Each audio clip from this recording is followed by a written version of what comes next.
Hey everyone, this is Ben and Sarah with RegisteredNurseRN.com, and in this video we are doing the second part of a series called Interview with a Nurse, where we take some of your questions about nursing school or the nursing profession, and we have Sarah answer your questions from a registered nurse's perspective. So let's get started. Okay, our first question comes from YouTube user Ashley Rock 12. She actually asked a couple of questions here, but the first one is, where are you two from? I recognize that southern accent. Yes. Well, first of all, let me tell you something. We don't have an accent at all. Everyone else in the world, they have an accent. We speak completely normally. It's everyone else.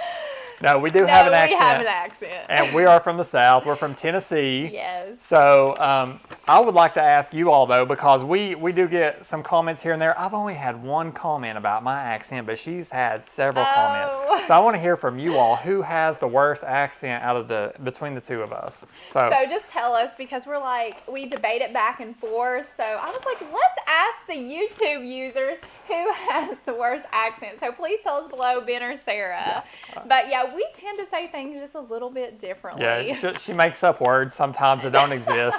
But people they around do here in the South. People, they exist here in the South, but they don't exist in other parts of the world. But we just make them up as we go.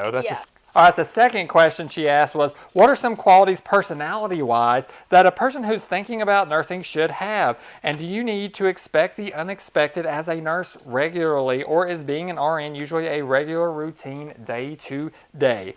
Well, first of all, I just want to attack that one and just say that any kind of personality type can become a nurse, and that's why we have a personality test on our website, and I've done some videos on the 16 major personality types according to the personality trait theory, and I try to help you find which areas of nursing may be a better fit for every different type of personality out there. But in this question, I think what you're getting at is the average bedside or floor nurse, because that's the most common or traditional nurse that most people think of. So Sarah, what would you say are some qualities that a person who's thinking about nursing should have? Should you expect the unexpected? As a bedside nurse. Yes, as a bedside nurse. Well, whenever I worked as a bedside nurse, I worked for 3 years, and I encountered a lot of different personalities. I encountered people who were introverted and quiet, or extroverted adrenaline junkies. But whenever you're working as a bedside nurse, you'll need to make sure that you have good organization skills, because you're going to have a lot of things going on at one time, really good at managing time, and that you do have some people skills, and that you generally care about people because you're dealing with people, because that's one of the big things with bedside nursing. You're constantly interacting with not only your team members, your doctors, co-workers, but also patients as well. So you want to make sure that you have that down. But whenever you start out on bedside nursing and you say, it's not for me, man, maybe I shouldn't have went into nursing, this is hard. Because I have met some nurses who don't like bedside nursing, and they think that that's all nursing's about. So if you go into that and you find it doesn't fit your personality, just know that there's so many different areas of nursing that you can go into that will fit your personality. And if you take our quiz on our website, it'll really help you and show you all the fields that you can go into. All right, the second part of her question, do you need to expect the unexpected? Is it a regular routine thing day-to-day working as a nurse? As a nurse, it is. A lot of it is the same thing day in and day out. You have the same routines. You learn your job. You get very comfortable with it. But as a nurse, every day, you're always expecting, hey, the unexpected can happen. Because to me, some of the best days I was having, it was going great, just the normal day in and day out routine, some of the craziest stuff will happen. So just as a nurse, it is always good to keep that in the back of your mind. Hey, something may unexpected happen. But generally, it is a lot of the same things over and over. Okay, our second question comes from YouTube user Don't Worry. She actually asked a couple of questions, but her first question was, how do new grads find jobs in a certain specialty without any experience? This is a great question. First, you want to ask yourself where you want to work and see if it's one of those competitive specialties like neonatal nursing, labor and delivery, pediatrics, certain ICUs. First you want to do is you want to apply to any externships in these specialties. A lot of times they will have these. You can look on their job board on the websites. Next, you'll want to make sure that you do your clinicals in these specific type of job settings, especially during your senior year, because usually during your last semester you'll do a senior practicum, and your instructors give you 3 top choices, and they'll take your choices and try to put you where you want to go. So that's really good, because whenever you get there, you can network, you can try to get your foot in the door. That's what I did whenever I done my senior practicum. I was able to get my foot in the door through that, and the manager I worked for during my practicum actually hired me. So that was really good. And then after you graduate, just try to put job resumes in and apply to these jobs, because you may be surprised that a lot of times these jobs will just hire you without any experience in these competitive fields. So you never know. So always just try to do those things, because it'll increase your chances of getting a job in those specialties. Excellent. Okay, and the second question, is it better to start off as night shift or it's less hectic? Yes, night shift, if you don't have any job experience, you've never worked in the healthcare field, and maybe your clinicals, you didn't do a lot of day shift clinicals, so you really weren't exposed to a lot of the day shift time, I would start out on night shift. A lot of new grads do start out on night shift. It's a great foundation because it's a little slower and a little less hectic, where you can learn those nursing skills, get comfortable with the work environment, and then go to days. And a lot of new grads, like I said, do start out, and managers prefer sometimes to just hire new grads for the night shift for that purpose. So if you are worried about it being really hectic on days and maybe you can't handle it because you want to get that foundation, I would start out on night shift. Alrighty. Now, YouTube users Trunks SDBZ Full, hope I said that right, asked, do you prefer night shift or day shift? I personally like day shift because I love being able to spend time with my family, because my family, we know we're together during the day, we sleep at night, and whenever you work night shift, whenever you come home to sleep, they're up doing things, and it really throws your schedule off with the whole world.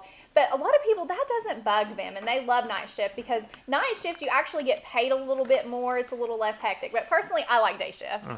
Another question from YouTube user Tina22 ask, how about balancing relationships and nursing school, like maybe girlfriend, boyfriend relationships, or friends and family? How do you do it?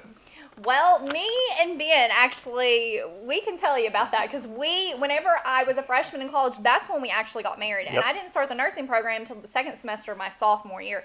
So we can really give them some tips on that. Yes, we were actually living in our own apartment as when she was a freshman. Going to college together. Yeah, going to college together. And one tip that I could offer, if you actually have a boyfriend or girlfriend going to college with you, maybe you met them at that same college or whatever, is to try to take as many prerequisite classes or those electives or whatever you have together, and we did that. I took anatomy 1 and 2 with her. And 2 with me, and it was really fun studying, because that is where you actually can study together, prepare for your tests together, and that was awesome. So yeah, absolutely. So try to take as many courses as you can. Another thing is, even if you're not in the same courses, or even if maybe one of you are not in school and another one is in school, try to quiz each other. And I would quiz her, she would quiz me on different things, and that's a way that you can cut down. You can be studying for nursing school, but you can also be spending time with them, because you can joke around, you can make it fun. You can maybe put a wager on it and say, okay, if you get, I'm going to go through these questions, if you get all these right, I'm going to take you out anywhere you want to eat. And milk it. And if you get it wrong, then you are cooking for me. That's how you do that. You just have to be really creative. And one tip I want to throw in there is, whenever you're signing up for your classes, you know how some classes are like Monday, Wednesday, Friday, Tuesday, and Thursday. Try to have like the same schedule, even though you're not taking the same classes, and ride together to school and have lunch together. We done that, and that really helped. Yeah, and when it comes to like, I feel that like your boyfriend and girlfriend or spouse or your children, they always come number one. And so you make time for them no matter what. You cut out time and make time for them. But the other people, like extended family, maybe friends, I would just try to rotate those out. Maybe you're going to spend a little bit of time with this friend this week, and the next week maybe with family or whatever. Just, you have to kind of just balance it out. But yeah, and one thing, if people start to get frustrated, just remind them, hey, this is just for a short period of time. This isn't going to be like this forever. And eventually, I'm going to graduate, I'm going to get a job, and I'm going to have money, and we can go out and do things. But this is just temporary. Always stress that, because it tends to make people feel better. Okay, YouTube user Lily H asked, Hi, I'm a nursing student from Mexico. My goal is to work in the U.S. I would love to have your guidance on what to do once I finish my career. I want to know as much as I can and have a lot of questions, like will I need a degree from the U.S. aside from the one I obtained here? Do I just move to the U.S. and look for jobs? Should I look for agencies that hire nurses from Mexico and more? Okay, this is a great question because we have a lot of YouTube users who are international and they want to come here and work in the U.S. So I'm glad that this question was asked so I could address it. First of all, you need to ask yourself where you want to move whenever you come to the U.S. because every state in the U.S. has different requirements with their Board of Nursing, and you can find this on their website. They usually lay it out in bullet format for you. But these are the general requirements. Okay, first you want to meet educational requirements, and to do this, you want to make sure that the program that you graduated, your nursing school, was accredited in your country. Your school should say that. It should be easy to find. Next, you want to make sure that you are a licensed registered nurse in your country, meaning you've met all of their requirements. Next, most states want you to practice as a registered nurse in your country for at least 2 years.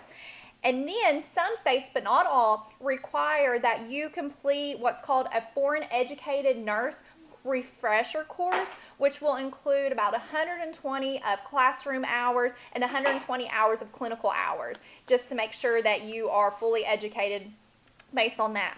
Next, a lot of states require that you pass an English proficiency exam known as the TOEFL exam. And sometimes you don't have to take this if you're from Australia, New Zealand, Canada, the UK, or Republic of Ireland. Or your nursing school taught you in English and your textbooks were in English. So you may be exempt from taking that if that was the case. Then next you'll need to file the correct paperwork with the Board of Nursing. They have a packet that you have to fill out. They'll do a background check on you. You'll have to get fingerprinted, things like that. And then next you'll register with Pearson VUE, who administers the NCLEX RN exam, which is your licensing exam to work in the U.S. Then you pass that. And after you pass that, you want to get in touch with a nurse recruiter who helps international nurses because they'll help you with securing your immigration visa and working with U.S.-based employers to help get you a job. So those are really the steps that you'll want to take if you're an international nurse wanting to come here to work to the U.S. Yeah, and the Board of Nursing is usually really great in every state that if you email them, they can tell you exactly what you need to do because things do change from year to year. So that's our recommendation. Just follow those tips and just check with the Board of Nursing in the state in which you plan to live, and they'll help you out. All right, next question comes from YouTube user Conquista Briscoe. And they asked, how long does someone have to wait to retest for the NCLEX exam if they fail? Typically, according to the National Board of NCLEX who administer the exam, you have to wait about 45 days from the day that you took the test. And generally, this varies based on what your state requires, because like I said, each state has their own requirements. So you'll want to look at that. You'll have to refile your paperwork with them and tell them that you're going to have to retake the NCLEX. And you'll have to re-register with Pearson VUE and pay them some money. I think it's around $75. And then retake the test, and they'll resend you and authorize the test, the ATT. So it's generally 45 days. All right, our next question comes from YouTube user Electronism. They asked, do you recommend nursing students do externships, and how can they do those? Oh, absolutely. I definitely recommend these externship programs. They are great. They'll help expose you to the environment that you may be working in as a nurse. You can help learn their charting, their protocols, how things just work and meet people. Again, it goes back to that question about entering in competitive job specialties. That can help you. I really definitely recommend. How you can get into those is generally if you go to a lot of local hospitals have them. This is where usually your externships are.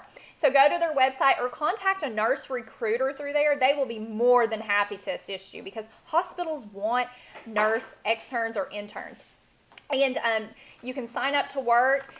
A lot of times, I recommend one of the best times that you do it is during maybe the summer before you graduate if you're worried about working and going to school. Or you can do it throughout the semester, work maybe part-time or as needed. A lot of these places are really great about working with your schedule. I remember I could just tell them what I could work, and literally I just picked the days I wanted to work, and they worked me that. And they were great because they want to work with you because they know once you become an RN that hopefully you're going to work for them. So, yeah, absolutely recommend there. Okay, YouTube user Felicia asked about applying to nursing school after completing the prereqs or while completing the prereqs. And what do you do with tests like the TEAS exam and others if you need to apply? She's a bit confused because what if she wants to apply to multiple schools and they require different entrance exams and so forth? Okay. A lot of times nursing students do want to apply to different nursing schools because, you want to make sure that you get in and maybe the school here is competitive versus not. So what you want to do is you want to literally get out a sheet of paper, write the name of the school, and bullet list of every requirement that every program requires because every school is different in what they require. So a good place to go is their website. They will list the requirements right there for you. And just try to knock out each of those requirements. A lot of schools will require that you apply to their program and then take an entrance exam, which is what she was mentioning in her question. A lot either they require the HESI A2, the TEAS V, or the NLN exam, and I recommend that you get the study guide that goes along with those and prepare. Some recommend that before you can even get in that you have to score a certain score to get in, and some, they really don't care what you score on the exam. They just want to know what your prerequisite grades are, and they base admission on that. They just want you to be proficient in some of the areas, so it's not a big deal. So you want to make sure you look at that as well. Okay, now the second part of her question is what if she applies to different schools and they require different entrance tests for it? What you would have to do is you would have to apply and take each individual exam. So say this school you're going to go to requires the TEAS V, you would have to take that, and if this school requires the HESI A2, you would have to take that. So you would just have to keep in mind that you're going to have to take each of these exams to meet each of the nursing school's requirements. Yeah. All right, well, thank you all so much for submitting your questions. This wraps up the second part of our interview. Please consider subscribing to our YouTube channel and stay tuned for more videos on nursing school and the nursing profession. Bye.